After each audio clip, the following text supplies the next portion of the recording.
వాలిడేటరీ ఫంక్షన్కి వచ్చినటువంటి Telangana cooperative union chairman Shri Manala Mohan Reddy గారికి, మన additional registrar cooperative societies G Srinivasarao గారికి, మన Telangana cooperative union managing director Annapurna గారికి, మరియు ఈ వేదిక పైన ఉన్నటువంటి ముఖ్యంగా నిజాం కాలేజ్ వైస్ ప్రిన్సిపల్ గారికి, తర్వాత Begumpet women's degree college autonomous vice principal గారికి, తర్వాత వివిధ కోఆపరేటివ్ సొసైటీస్లో ఎంతో కృషి చేసినటువంటి ఒక ఎగ్జాంపుల్గా తీర్చిది వేరే సెక్టార్స్లో మరి ఇక్కడ ఆ ప్రెసిడెంట్స్, ఆ చైర్పర్సన్స్, వారికి తెలంగాణ కోఆపరేటివ్ డిపార్ట్మెంట్ ఆఫీసర్స్, సిబ్బంది, తర్వాత ముఖ్యంగా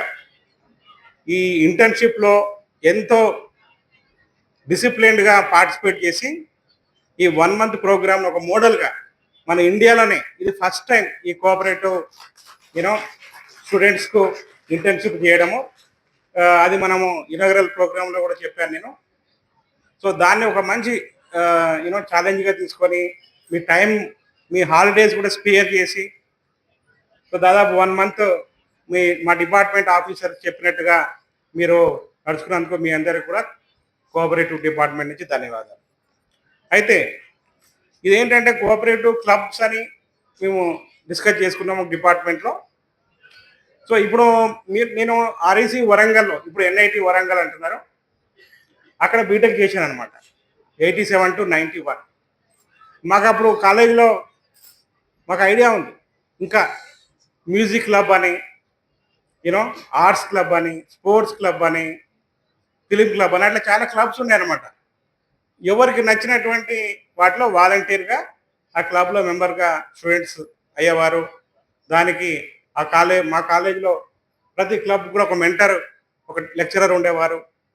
అవి చాలా, అంటే మన ఎక్స్ట్రా కరికులర్ యాక్టివిటీస్ను ఎక్స్ప్లోర్ చేయడానికి, మనకి ఇంట్రెస్ట్ను ఎక్స్ప్లోర్ చేయడానికి బాగా ఉపయోగపడేది. అలాగే నేనేంటంటే ఒక 4 months బ్యాకే ఈ కోఆపరేటివ్ డిపార్ట్మెంట్కి అడిషనల్ ఛార్జ్ అవునాను. నాది original post transport commissioner Telangana. So ఈ డిపార్ట్మెంట్ అడిషనల్ ఛార్జ్ అనమాట. సో ఈ కోఆపరేటివ్ డిపార్ట్మెంట్ నేను జాయిన్ అయిన ఒక వారం 10 రోజులకే ఒక బెస్ట్ సొసైటీస్ ఎక్కడున్నాయని వెళ్ళి షామీర్పేట, నాగర్ కర్నూల్, తర్వాత అట్లా చాలా ప్లేసెస్కి వెళ్ళి నేను చూశాను. కరీంనగర్, అక్కడ వెళ్ళి చాలా స్టడీ చేశాను అన్నమాట. స్టడీ చేసిన తర్వాత అక్కడ ఏమనిపించిందంటే మనకు నెక్స్ట్ జనరేషన్, ఎందుకంటే ఆ సంస్థలు ఇప్పుడు ఉన్నటువంటి పెద్దలంతా కూడా ఎన్నో సంవత్సరాలుగా వారి టైంను వెచ్చించుంటారు, కృషి చేసి ఉంటారు, నిస్వార్థంగా సేవ చేసి ఉంటారు ఆ సొసైటీ నిలబడడానికి. మీరు చూసినటువంటి వేరే సంస్థలు, డైరీస్ కానీ, తర్వాత ప్యాక్స్ కానీ, కోఆపరేటివ్ అర్బన్ బ్యాంక్స్ కానీ, తర్వాత టెస్కాప్ కానీ, మిగతా ఏవైతే అన్నీ చూసారో అవన్నీ కూడా ఇన్ని సంవత్సరాలుగా అవి సక్సెస్ఫుల్గా నిలబడ్డాయంటే, ఎంతోమందికి సేవ చేయగలుగుతున్నాయంటే దాని వెనకాల ఎంతోమంది నిస్వార్థమైనటువంటి సేవ ఉంటుంది, కృషి ఉంటుంది. తర్వాత ఎంతోమంది అధికారులు, కోఆపరేటివ్ డిపార్ట్మెంట్ సంబంధించినటువంటి అధికారులు, సిబ్బంది రాత్రి మగలు ఎంతో కృషి చేసి ఉంటారు. మీ ఇంటర్న్షిప్కి ఎట్లయితే కష్టపడ్డారో ఆ సొసైటీస్ను అలా తీర్చిదిద్దడానికి ఎంతో కృషి చేసి ఉంటారు. అయితే ఈ కోఆపరేటివ్ క్లబ్ అనేది ఇప్పుడు నేను నిజాం కాలేజ్, తర్వాత Begumpet women's degree college vice principal ఎక్కడైతే ఉన్నారో వారికి కోరేది ఏంటంటే, మీ దగ్గర ఒక క్లబ్ రిజిస్ట్రేషన్ చేసి కోఆపరేటివ్ క్లబ్, దానికి ఒక చిన్న ఆఫీస్ కూడా మీ కాలేజీలో ఇచ్చినట్లయితే, సో ఫస్ట్ కంట్రీలో మీరు first cooperative clubs in the colleges అవుతారు. దానికి ఇప్పుడు ఇంటర్న్షిప్ వచ్చినటువంటి పిల్లలలో వాలంటీర్గా అందులో ఒకరు ప్రెసిడెంట్ ఆర్ చైర్మన్, ఒకరు vice president or vice chairman, ఒకరు సెక్రటరీ, జాయింట్ సెక్రటరీ, ట్రెజరర్, అలా మామూలుగా వేరే దగ్గర ఎలా అయితే ఉంటాయో అలా మీరు వాలంటీర్గా వాళ్ళకి చెప్పి మా ఈ కోఆపరేటివ్ డిపార్ట్మెంట్, ఎందుకంటే మీరు అంతా కోఆపరేటివ్ డిపార్ట్మెంట్లో భాగం అయిపోయారు స్టూడెంట్స్ అంతా. ఎందుకంటే మేము ఏదైతే నేను నేర్చుకున్నానో ఆల్మోస్ట్ ఈ పిల్లలను వింటే సరిపోతుంది అనమాట. ఇప్పుడు ఎవరైనా కొత్తగా కోఆపరేటివ్ సొసైటీస్ అంటే ఏంటి అంటే అంత చక్కగా చెప్పారు. I feel very happy. మేము ఏదైతే ఉద్దేశంతో ఈ కోఆపరేటివ్ ఇంటర్న్‌షిప్, కోఆపరేటివ్ క్లబ్స్ అని ఊహించామో, ఎలా అవుతుందో ఏంటో ఫస్ట్ టైం చేస్తున్నాము. అయినా కూడా ఈ సమ్మర్‌లో కంపల్సరీ హాలిడేస్‌లో అయిపోవాలా అని చాలా తక్కువ టైంలో మేము ప్లాన్ చేశాం. మాకు ఇలా ప్రోగ్రామ్ పెట్టాలని ఐడియా వచ్చి, తర్వాత మేము స్టార్ట్ చేసేదానికి నాకు తెలిసి 5, 6 రోజుల టైం ఉంది. దానికి ఫైల్స్ మూవ్ చేసుకోవడము, దాని అప్రూవల్స్, బడ్జెట్ శాంక్షన్ చేసుకోవడము, అవన్నీ కూడా తొందరగా చేశాం. అయినా కూడా we should not miss this summer అని చెప్పేసి మేము స్టార్ట్ చేసాము. దానికి మనకు నిజాం కాలేజ్ ప్రిన్సిపాల్ గారు వారు మేము అడగగానే వెంటనే ఒప్పుకున్నారు ఫస్ట్. తర్వాత ఉమెన్స్ డిగ్రీ కాలేజ్ ప్రిన్సిపాల్ గారు ఒప్పుకున్నారు. వారు వాళ్ళ స్టూడెంట్స్కు దాన్ని కరెక్ట్గా ఎక్స్ప్లెయిన్ చేసి ఉంటేనే ఇంతమంది వచ్చింది. దాదాపు 120 మంది వచ్చి 120 స్టూడెంట్స్ వచ్చారు. తర్వాత వాళ్ళ క్లోజ్ మానిటర్ చేయడం కానీ వాళ్ళు కూడా ఇన్వాల్వ్ కావడం మా స్టాఫ్తో చేశారు కాబట్టే ఇంతమంది పిల్లలకు మేము ఈరోజు ఈ ఇంటర్న్షిప్ సక్సెస్ఫుల్గా కంప్లీట్ చేయగలిగాం. ఇందులో మీరు కోఆపరేటివ్ సొసైటీస్ నేర్చుకున్న ప్రిన్సిపల్స్ మీరే ఎక్స్ప్లెయిన్ చేశారు. మీరు లైఫ్ భవిష్యత్తులో మీలో దాదాపు ఈ 120 మంది ఇక్కడ వచ్చారు కదా, నా కోరిక ఏంటంటే 120 కంపెనీస్ రావాలా మీ ద్వారా. సో మీరు వెళ్ళి చూసినటువంటి ప్రతి సొసైటీ ఒక కంపెనీ లాగా, అంతే కదా, ఒక కంపెనీ అన్నట్టే. అలాగా మీరు జాబ్ సీకర్స్ కాదు, జాబ్ ప్రొవైడర్స్గా మీరు మీరు తీర్చిదిద్దబడాలా అనే ఉద్దేశంతో ఇది పెట్టాం. దానికి మీకు ఎక్స్పోజర్ ఇచ్చాం. మీకు ఎన్ని రకాల బిజినెస్లు ఉంటాయి, ఎలా రన్ చేసుకోవాలా, ఏ ఆఫీస్కు మీరు అప్రోచ్ కావాలా, లోన్స్ ఎక్కడ దొరుకుతాయి, వాటి కండిషన్స్ ఎలా ఉంటాయి, మార్కెటింగ్ ఎలా చేసుకోవాలి, బ్రాండింగ్ ఎలా చేసుకోవాలి, ఎవరెవరు మీకు నెట్వర్కింగ్, మీరు ఒక బిజినెస్ను ఒక కంపెనీని పెట్టాలంటే మీకు ఎక్స్పోజర్ ఉండాలి, నాలెడ్జ్ ఉండాలి, నెట్వర్కింగ్ ఉండాలి. సో లైక్ మైండెడ్ పీపుల్ ఎవరైతే, ఇందులో ఒక్కరు చేసేది కాదు, ఒక కంపెనీ కానీ ఎంటర్ప్రినర్ కానీ ఒక్కరు చేసేది కాదు, అదో టీం వర్క్ అనమాట. లైక్ మైండెడ్ పీపుల్ అంతా ఒక దగ్గరకు వచ్చి వాళ్ళు ఏది సెల్ఫిష్గా పోకుండా సెల్ఫ్లెస్గా అందరు తలా ఒక చేసి కష్టపడితే ఒక కంపెనీ అనేది నిలబడుతుంది, అది అభివృద్ధి చెందుతుంది. అలాగే ఇక్కడ వచ్చినటువంటి వాళ్ళందరినీ కూడా ఫ్యూచర్లో మీరు అది 5 సంవత్సరాలు పట్టచ్చు, 10 సంవత్సరాలు పట్టచ్చు, మీరు మళ్ళీ ఒక మంచి కంపెనీని పెట్టి దాన్ని సక్సెస్ఫుల్గా మేము 100 మందికి జాబ్ ఇచ్చాము అని చెప్పేసి మళ్ళీ మా కోఆపరేటివ్ డిపార్ట్మెంట్కి వచ్చి మా ఆర్సిఎస్ ఆఫీస్కి కానీ లేక కోఆపరేటివ్ యూనియన్ ఆఫీస్ కానీ వచ్చి మీరు ఒక బెస్ట్ ఎగ్జాంపుల్గా మళ్ళీ కొత్తగా వచ్చే స్టూడెంట్స్ ఇది కంటిన్యూస్ ప్రోగ్రామ్గా అయ్యేటట్టుగా ప్లాన్ చేస్తున్నాము. నా ఉద్దేశం, టార్గెట్ ఏంటంటే ఎవ్రీ సమ్మర్లో కనీసం ఒక 5,000 మంది పిల్లలకు మనం అన్ని జిల్లాలలో 33 జిల్లాలలో ఒక కనీసం 5,000 స్టూడెంట్స్కి ఎవ్రీ ఇయర్ మనం ట్రైనింగ్ ఇవ్వాలని చెప్పేసి ఇంటర్న్షిప్ ఇవ్వాలని, దీన్ని ఒక బెస్ట్ ఎగ్జాంపుల్గా ఈ బ్యాచ్ను బెస్ట్ ఎగ్జాంపుల్గా చూపించి షోకేజ్ చేసి మనం కార్పొరేట్స్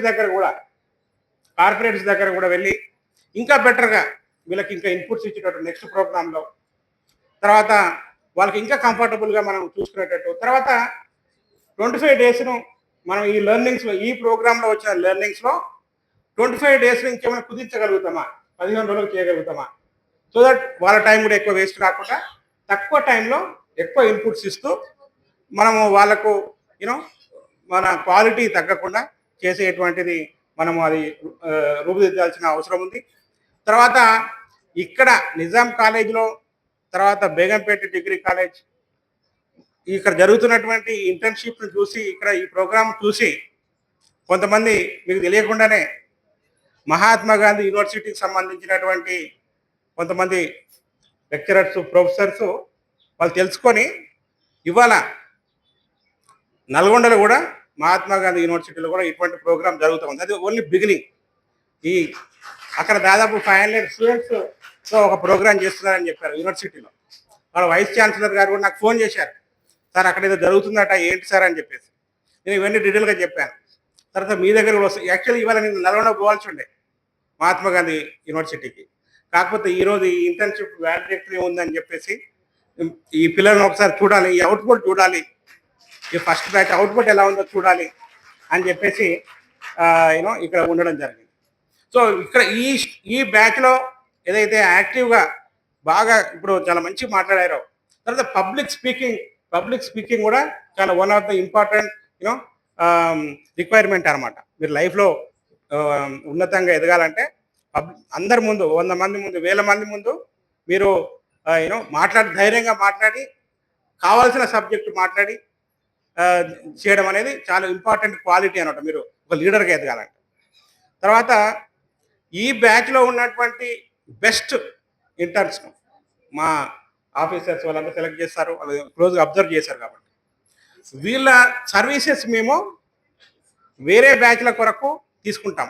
మీ కన్వీనియన్స్ని బట్టి, మీ కంఫర్ట్ని బట్టి, మీకు ఎగ్జామ్స్ లేనప్పుడు, మీకు వేరే పని లేనప్పుడు తీసుకుంటాము.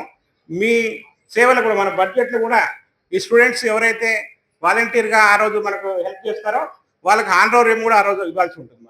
మనం బడ్జెట్లు అది కూడా పెట్టుకోవాలి. సో సపోజ్ ఇప్పుడు నల్గొండలో కొన్ని కాలేజెస్ ముందుకు వచ్చాయనుకోండి, అక్కడ సెకండ్ సాటర్డే సండే అట్లా వీళ్ళని పంపించి, ఎందుకంటే ఇంకా స్టూడెంట్ టీచ్ చేసినంత వేరే వాళ్ళు టీచ్ చేయలేదు. వాళ్ళు ఈజీగా వాళ్ళ ఫ్రీక్వెన్సీలో ఇదో చెప్పగలుగుతారు. సో ఇలా మీ ద్వారా ఎన్నో వేల మంది, భవిష్యత్తులో లక్షల మంది స్టూడెంట్స్కు ఈ కోఆపరేటివ్ సొసైటీస్ కాన్సెప్ట్. తర్వాత ఇంకోటి ఏంటంటే మీరు ఎక్కడ రేపటికంటే జాబ్ చేయొచ్చు, ఒక డాక్టర్ కావచ్చు, ఒక కంపెనీ పెట్టవచ్చు, లేక ఒక సైంటిస్ట్ కావచ్చు, ఒక బిజినెస్ మ్యాన్ కావచ్చు, ఒక బ్యాంకర్ కావచ్చు.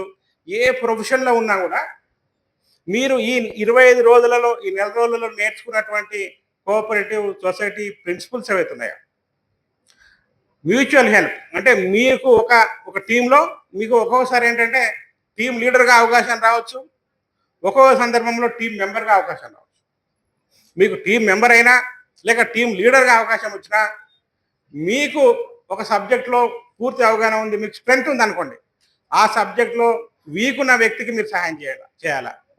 తర్వాత మీరు ఒక సబ్జెక్ట్లో వీక్ ఉంటే మీరు నిరుత్సాహపడకుండా వేరే వాళ్ళ సహాయం తీసుకోవాలి, అందులో మోమాట పడాల్సిన అవసరం లేదు. తర్వాత చాలామంది యూత్ ఏంటంటే చిన్న చిన్న విషయాలకే చాలా నిరుత్సాహం చెంది వాళ్ళు డిప్రెషన్ గురవుతుంటారు. అట్లా కావాల్సిన అవసరం లేదు.